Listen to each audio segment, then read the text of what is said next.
Hello, church. It's Pastor Ryan here, and Holy Week is almost upon us.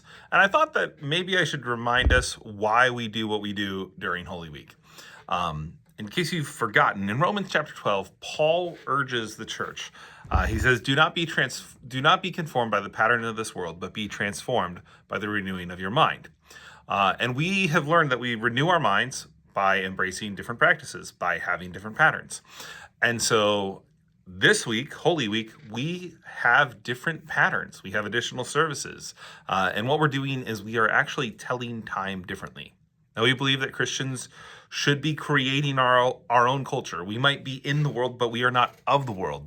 So instead of letting the school system or the marketplace or work or whatever tell time for us, we are choosing to tell time in a different way. We are trying to live into the story of God. Now, this already happens through Easter and Christmas celebrations, but we go a little bit further with the celebration of Palm Sunday. So we'll have our palm branches this coming Sunday, and then we have events throughout the week. So we do begin Easter week. Sundays are the first day of the week, right? That's when we worship, on the first day of the week. And we will be remembering Jesus' triumphal entry into Jerusalem. So we'll have palm branches, we'll be singing Hosanna, and it's going to be a fun time of worship together on this coming Sunday, 10:45 a.m. If you want to come to Sunday school, still can. That's at 9:30. Then on Wednesday, we do not have our normal services. So no prayer meeting in the morning. We don't have community dinner, kids club, Bible study, or youth group on that Wednesday night.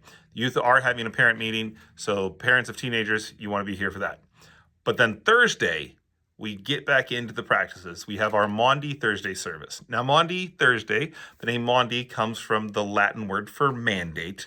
And so Jesus gave us a new command that we love one another. And Jesus instituted communion, and he had the foot washing. So we will have a service of remembering the night that Jesus was betrayed on Thursday night. It'll be a communion service. So you should come and partake in communion like the early church did. On Friday, we're going to embrace the darkness to a degree. I don't know that we always want to, but it's an ancient practice of Tenebrae service, which is a service of darkness, where we remember that the light of the world has been extinguished. And so this is a service of candles and song, and it's contemplative, and it is somber. It is not, yes, the crucifixion is a felix culpa. It is a happy thing for us because by his stripes we are healed. But it is a somber service, and I think that's appropriate. It's a service of lament, and so I hope that you'll come out and join us. On Saturday, we don't have anything going on, but then Sunday morning, as we have seen the light of the world get extinguished, on Sunday morning at 7:30, we have our sunrise service where the light of the world enters yet again. So as the women went to the tomb early in the morning, so we gather early to worship Jesus together. This will be a great time. That gets followed up by our Easter brunch at 8:30. One of the resurrection appearances was Jesus sharing food and breakfast with the apostles. So we'll be sharing food together. At 10 o'clock, we have our Easter egg hunt.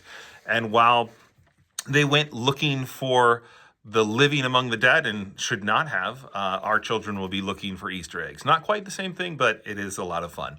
That is then at 10:30, we will have our main worship service, our big Easter celebration, and you won't want to miss it.